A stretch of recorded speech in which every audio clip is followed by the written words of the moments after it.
రెండేళ్ల నుండి తెలుగు ఇండస్ట్రీని షేక్ చేస్తున్న ఒకే పదం ఓజీ ఓజీ ఓజీ. అనౌన్స్మెంట్ చేసిన రోజు నుంచి దీని మీద హైప్ అయితే మామూలుగా లేదు. నేను మార్నింగ్ షో అయితే చూసాను, కొంచెం లేట్ అయింది, ఏమనుకోద్దండి. సుజిత్ మామ ఫ్యాన్స్ కి అయితే ఫుల్ మీల్స్ పెట్టాడు మచ్చా. మన లాంటి ఫ్యాన్స్ కి అయితే ఫుల్ మీల్స్. మళ్ళీ ఇన్నేళ్ల తర్వాత వింటేజ్ పవర్ స్టార్ అయితే చూపించాడు. మెయిన్ గా పవన్ కళ్యాణ్ అనే వ్యక్తిని మనం ఏం చూసి అయితే ఇష్టపడ్డామో అవన్నీ మళ్ళీ చూపించాడు. ఆ కాస్ట్యూమ్ వేసుకొని జస్ట్ అలా నడుస్తుంటాడు. ఇది కదా స్వాగ్ అంటే, ఇది కదా గ్యాంగ్స్టర్ అంటే అనిపించింది నాకైతే. యాజ్ ఎ ఫ్యాన్ నాకైతే చాలా బాగా నచ్చింది మచ్చా. ఫస్ట్ స్టార్ట్ అయిన ఒక 20 minutes అరుస్తూనే ఉంటావు, అరుస్తావు అలుపు రాదు. సీన్లు అట్లుంటాయి మరి.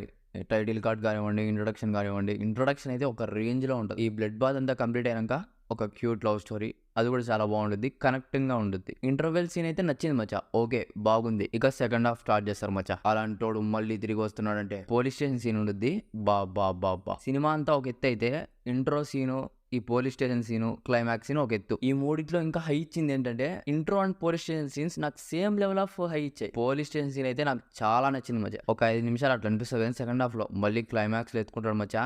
బా అరాచకం. మనం చూస్తుంది ఒక ఎత్తు అయితే వినేది ఇంకో ఎత్తు. విధ్వంసం అసలు. తమనన్న టెడ్డీమావ్ అయితే కుమ్మి అవతల పడేశాడు. సినిమా అంతా లేపుతూనే ఉంటాడు అన్న, భుజాన్ని మేము మోసుకెళ్ళిపోయాడు. ఈ మూవీలో పాజిటివ్ చూద్దాం మచ్చా. పవన్ కళ్యాణ్ గారి యాక్టింగ్ అలా వెళ్తుంటే చాలు, వెనకాల బీజియం పడితే చాలా నాకైతే అదిరిపోయింది. ప్రియాంక మోహన్ కన్మణి కోపం ఉన్నంత వరకు చాలా బాగా చేసింది. ప్రకాష్ రాజ్, అర్జున్ దాస్, శ్రీయారెడ్డి చాలా బాగా చేశారు, చాలా బాగుంది. మూవీ రన్ టైం 2 గంటల 34 నిమిషాలు. ఇంచుమించు 50 నిమిషాలు పవన్ కళ్యాణ్ గారు స్క్రీన్ మీద ఉన్నారు. వస్తే మాత్రం దద్దరిల్లిపోతుంది స్క్రీన్. తమనన్నకు సుజిత్ అన్నకైతే గుడిగట్టేయచ్చు మచ్చా. నెగిటివ్ సెకండ్ హాఫ్ ఒక 5 minutes స్లో అనిపించింది. మొత్తం ఎలివేషన్స్ తోనే వెళ్తూ ఉంటుంది, ఒక రేంజ్ లో వెళ్తుంటుంది. ఒక్క మాటలో చెప్పాలంటే ఫ్యాన్ స్టఫ్డ్ ఫిలిం మచ్చా. మీరు పవన్ కళ్యాణ్ గారి ఫ్యాన్ అయితే మీకు ఒక రేంజ్ లో ఉంటుంది సినిమా. నాకైతే సినిమా చాలా నచ్చింది, బ్లాక్ బస్టర్. నేనైతే ఈ మూవీకి 3.5 ఇస్తాను అవుట్ ఆఫ్ 5. మనం ఇంతవరకు ఏమైతే ఎక్స్పెక్టేషన్స్ పెట్టుకున్నామో అవన్నీ ఎక్కడ రాంగ్ అవ్వవు, కరెక్ట్ గానే ఉంటాయి. అన్ని లింకులు అన్నీ ఉంటాయి.